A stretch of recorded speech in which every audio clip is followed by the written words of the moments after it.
Have you ever felt a knot in your chest, right at the moment you said yes, when your soul was screaming no?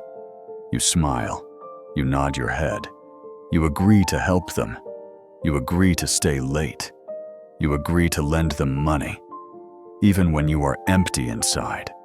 We wear this mask every single day. The mask of the nice person, the mask of the giver. But beneath that mask, there is a tired heart and a silent anger growing.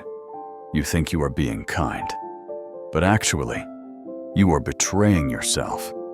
Why is it so hard to utter that simple two-letter word? No. Why does it feel like a crime?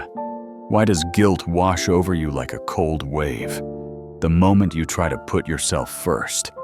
If you are watching this and you feel a heavy weight on your shoulders, if you are tired of living for everyone else but you, please take a deep breath and leave a simple dot in the comments below.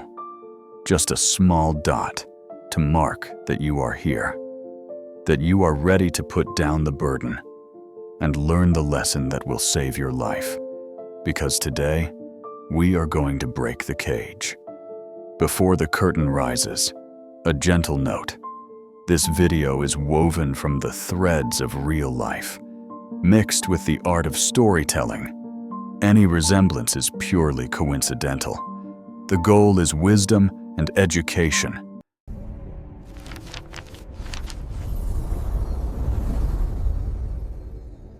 Let me tell you a story about a man named Arthur. Arthur was what society calls a saint. He was the kind of man who would apologize, even when someone else bumped into him. He had a golden rule written on his heart: never disappoint anyone. And he followed this rule with religious devotion. If a colleague needed someone to cover a shift, Arthur was there. If a friend needed to borrow money, even money Arthur did not have, Arthur was there. If his family demanded his time, he would cancel his own plans just to make them happy. At first, it felt good. He felt needed. He felt important. He fed his ego with their praise. Oh, Arthur is so reliable. Arthur is so selfless. But slowly, something terrifying began to happen. Arthur started to disappear. His hobbies gathered dust in the corner. His dreams faded into the background. His own voice became a whisper, drowned out by the demands of others. He became a ghost in his own life, a vessel for other people's wishes. One rainy Tuesday evening, Arthur sat alone in his small apartment, exhausted to his bones. His phone buzzed with yet another request. "Can you do me a favor?" He wanted to scream. He wanted to throw the phone against the wall. But his fingers, trained by years of obedience, automatically typed, "Sure, no problem." And in that moment, Arthur realized the brutal truth. He was not a saint. He was a prisoner. And the jailer was his own fear of saying no. That weekend, Arthur collapsed on a park bench. Beside him sat an old man, feeding the pigeons with a calm, steady hand. The old man looked at Arthur and smiled gently. "You look like a man carrying the weight of the world in a backpack made of paper." Arthur sighed. "I just want to be a good person. I want people to like me." The old man laughed softly, a sound like dry leaves rustling in the wind. He reached into his pocket and pulled out a single, shiny gold coin. "Tell me, son, if I throw this gold coin into the mud, does it lose its value?" "No," Arthur replied. "And if I give this coin to a fool who thinks it is just a rock, does it lose its value?" "No," Arthur said again. "Exactly." The old man's eyes turned sharp. "Your time, your energy, your love, They are gold coins, but you are handing them out like cheap flyers on the street, hoping someone will buy you. When you say yes to everyone, you are saying no to yourself. You are saying that your time has no value, and when you do not value yourself, nobody else will. A house without a door is not a home. It is just a hallway for strangers to walk through. You must build a door, Arthur, and you must learn to lock it. To say no is not to reject others. It is to protect the gold inside you.